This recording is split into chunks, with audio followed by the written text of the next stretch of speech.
We're going to be looking in this tutorial at percent and sequence rules, alternative displays for buffers.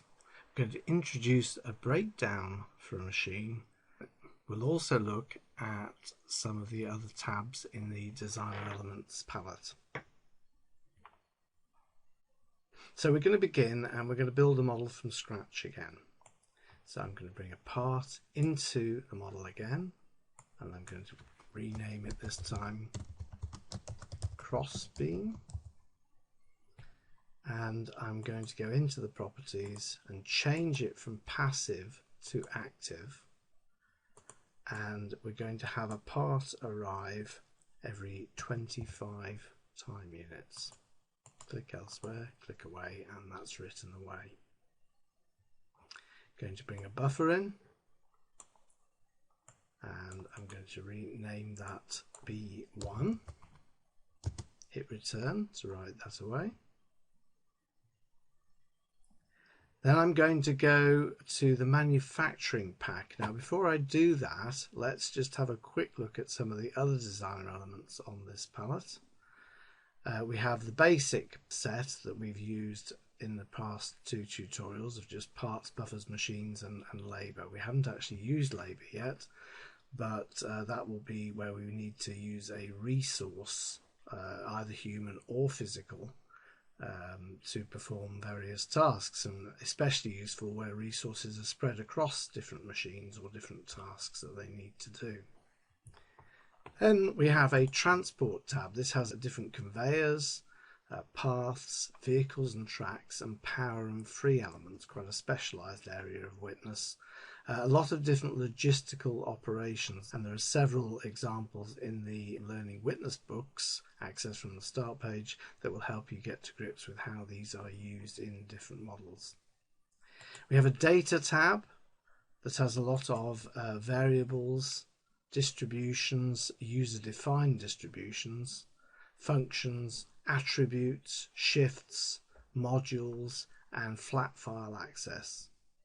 A lot of different ways to manipulate logic of the model using these data elements in Witness.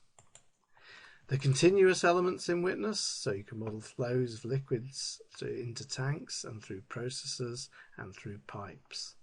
Report elements, time series histograms and pie charts. 3 dynamic ones there that will update dynamically on the model surface as the model is running.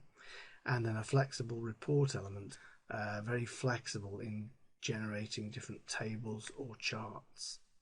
And then at the end, the one that we're going to use now, we have a manufacturing pack 1. And this is an assortment of different machines where a lot of 2D and 3D icons are predefined for you to use directly. So we're going to use an element from this tab for our machine activity. And we're going to bring in a lathe. And as you see, it looks different from the standard machine on the basic tab. I'm then going to go back to the basic tab because I want to bring in another buffer. And then I'm going to go back to the manufacturing tab because this time I want to bring in a grinding machine. By scrolling down, by the way, there are more than just the top line here in the manufacturing pack, and you can access that just by scrolling the mouse wheel down or zooming the window. I'm going to bring a grinder in, and then I'm going to put in a couple more buffers as well. Well, let me just put one in for now, this one here. Let's go and rename this buffer B2. Let's rename this buffer B3. And for buffer B3, I'm going to do something to show how you can change the appearance of the parts in B3. Change it from a queue of the actual parts to a count of how many parts are in that buffer. So I right click on the little queue and I go to update graphic, and in here I have an option to change that to a count. I'm going to select a sensible color for the count, and I will select a fairly large font here by going into the font choice All this is within your control. And for a count, we need to set the display size equal to the number of characters that we wish to see. So I'm going to change that to a display size of 4 and update that. And here we have a count in buffer B3. I'm then going to clone, as we did in the previous exercise, to get buffer B4 because I want another one with a count display.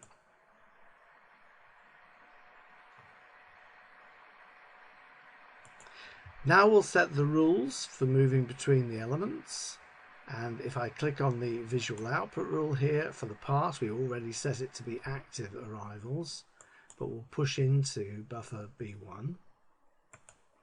The lathe will pull using the visual input rule from buffer B1, and then we're going to do a visual output rule, but this time we're not going to use the push option. We're going to use a % option, because here 25% of the parts need to go to the grinder to be smoothed. 3 times out of 4, 75% of the time, we'll get it correct and we'll produce a finished part. But just 25% for the tolerances in this model, we need to send the cross beams to the grinder. So how do we do that? Well, we have a weight up here. We can type whatever we want into this field. If we type in 25 and we've selected % there, and then we click on B2, you'll see it puts % B2 25. And then if we change that to 75 and click on B3, we can see we get comma B3 75. That will send 25% of parts to B2 and 75% of parts to B3. Now each part will be randomly sampled for which route it should go, and the likelihood of it being picked for each route is 25% that way and 75% down to B3. The grinder machine will pull from B2, and then we'll have it pushing to B4, so we can see what we've produced in each route. Now at this point we can check again using our element flow and look to see that our routes have been defined in the model, and that's all looking good. So I'm going to just turn that element flow off again. Now we need to put in the cycle times for the lathe. Let's go in this way by double clicking to get to the large dialog with all the information, and let's put in a cycle time of 5 for the lathe. For the grinder, we're going to have a distributional cycle time. So again, let's put the cursor into the cycle time field, go to the model assistant, to the distributions, right click on uniform, insert with distribution wizard, minimum of 15, maximum of 20. So that cycle time will be anywhere between 15 and 20 with equal likelihood, and we OK that, and it writes the necessary expression into the cycle time, and that will be sampled for each time. Now before we run the model, I want to also go into the detail dialog for the crossbeam, because although we've set the inter-arrival time of 25, we didn't put the lot size to be equal to 5, which is what I want for this model. Now what that means is that 5 crossbeams are going to arrive every 25 time units at the same time in a lot size of 5, and they will all be pushed using the output rule to B1. Let's step the model using the step key here. When you press step, you'll notice that the interact box appears instead of the designer elements and tells you what's going to happen in the model next. And what this is saying is that at time 0, a crossbeam is going to arrive into the model. The element crossbeams are going to arrive into the model.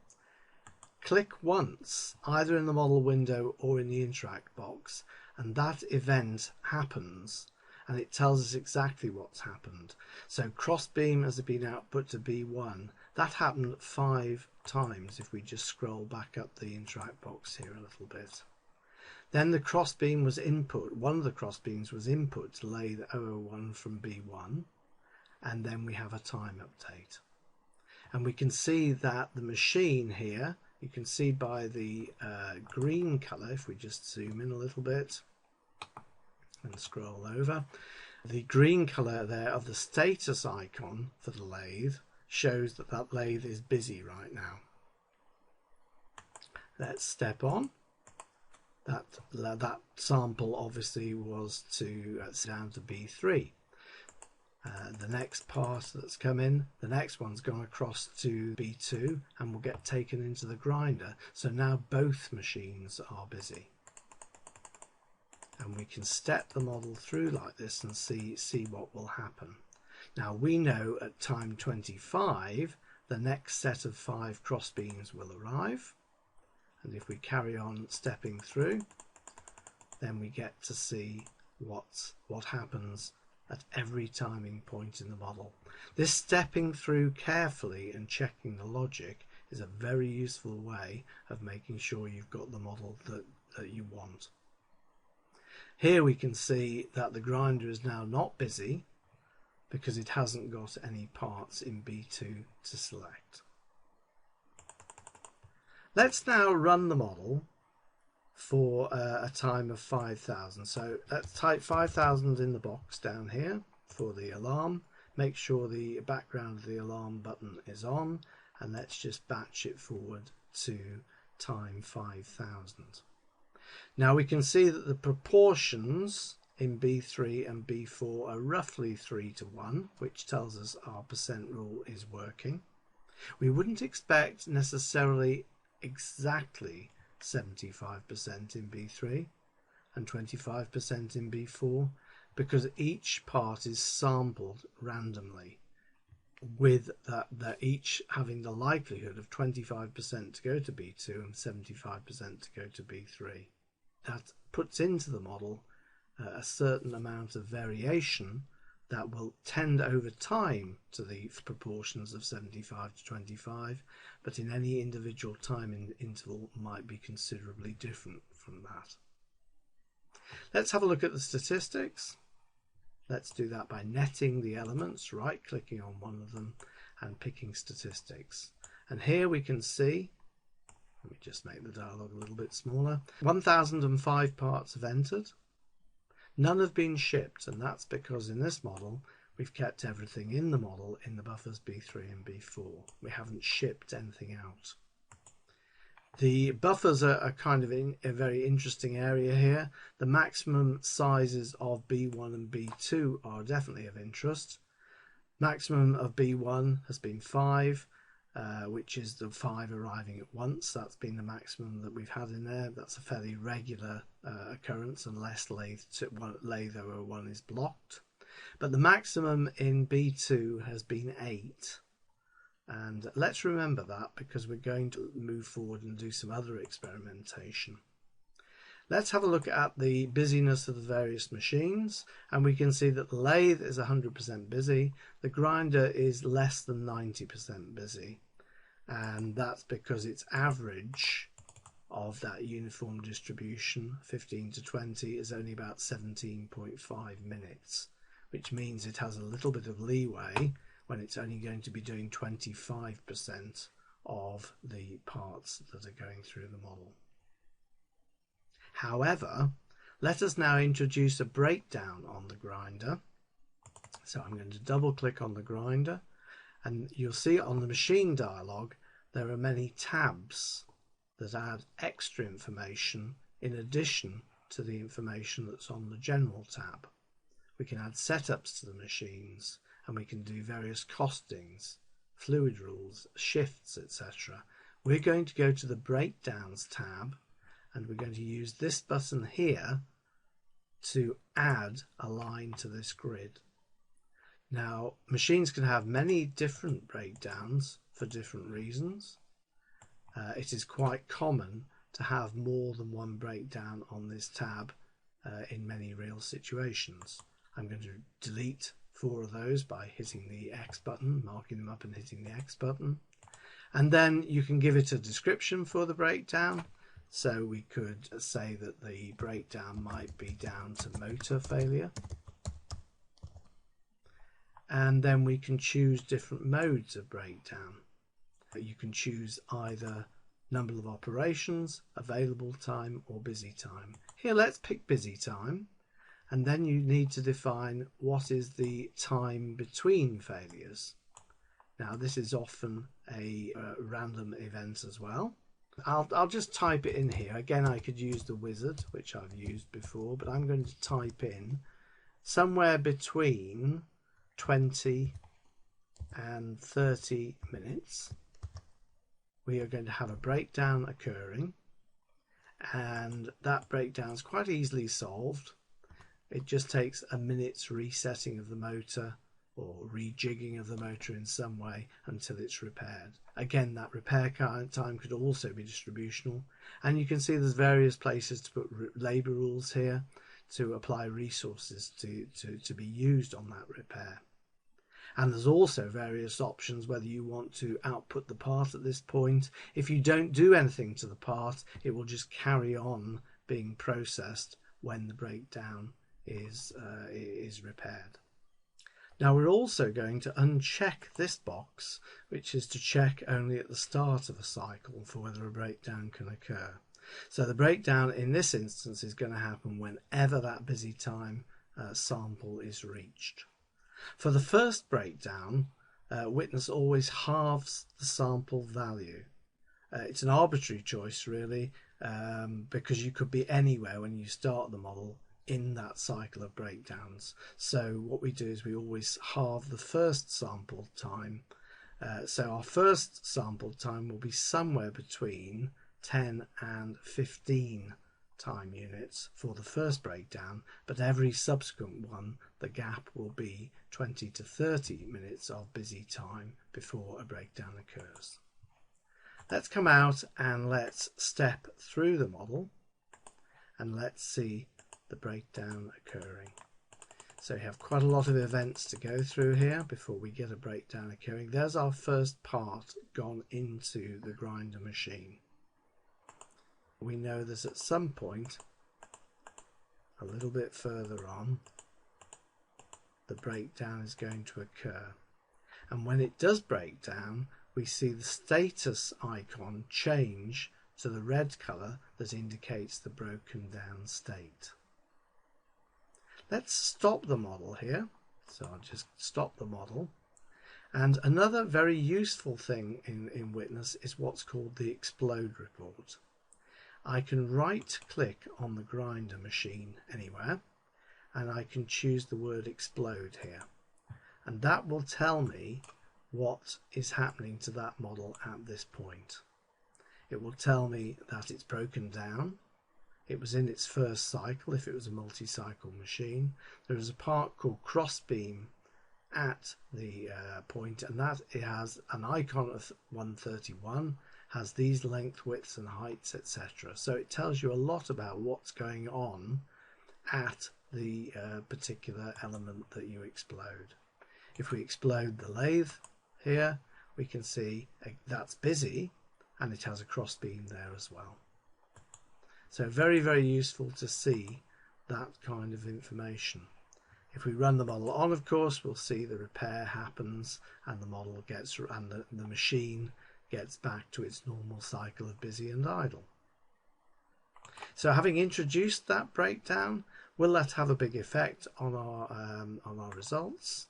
Let's batch to 5,000 again. Let's have a look at the overall statistics. We can see the part statistics are the same. The buffer statistic, however, B2 now has a maximum size of 9 needed, and we have a breakdown in the machine grinder statistics here at 3.56%, and again that's easily seen from the red colouring on the machine statistics report. Finally, in this tutorial, let's just have a look at a sequence rule instead of a percent rule. We've just established now that from the lathe to the grinder. It's not randomly in proportions of 1 going there that way to 3 going this way, but it is indeed every 4th one that goes to the grinder. So what we want to now do is to change the percent rule to a sequence rule such that 1 goes to B2 followed by 3 going to B3 in strict sequence. So how do we do that? Well, we click on the lathe machine here, we go back to the output rule, we change to a sequence rule. Now what it's done here is it's put in a sequence of 1 going to B1 and 1 going to B2 and 1 going to B3. What we need to do is to change either change that 1 to a 3, just editing the bar here and then OK, or we could just wipe out that and then we could use the thing here to say that we'd like 1 to go to B2 followed by 3 to go to B3. But whatever we need to do, we need to get this line in the output rule because that's what we want to do. Sequence wait means that if it can't output to one of the destinations because that destination is full, it will wait to do so because the rule cannot then skip on to another part of the sequence. There are other options such as next and reset for moving through the sequence when blockages occur. Of course, in this instance, we're not going to have any blockages until those buffers become full. But here we'll have a strict sequence and we'll wait for that sequence 1 to B2 and 3 to B3. So now we should be able to sit back and watch that happen. So we get 1 going to B2 followed by 3 to B3, the next one to B2, the next 3 to B3. Now this is a more regular sequence. So when we batch now to time 5000 again, and we look at the B2 statistics, we can see that actually we don't need the size of buffer that we needed when there was much more variation in the arrival pattern at buffer B2. So it matters, these kind of causal effects, whether it is in fact a percentage rule or a sequence rule from the lathe, matters a lot, and that's the kind of information when you're creating models that you need to establish so you can lay out the logic of your model correctly. That's the end of tutorial 3. Join me again for tutorial 4.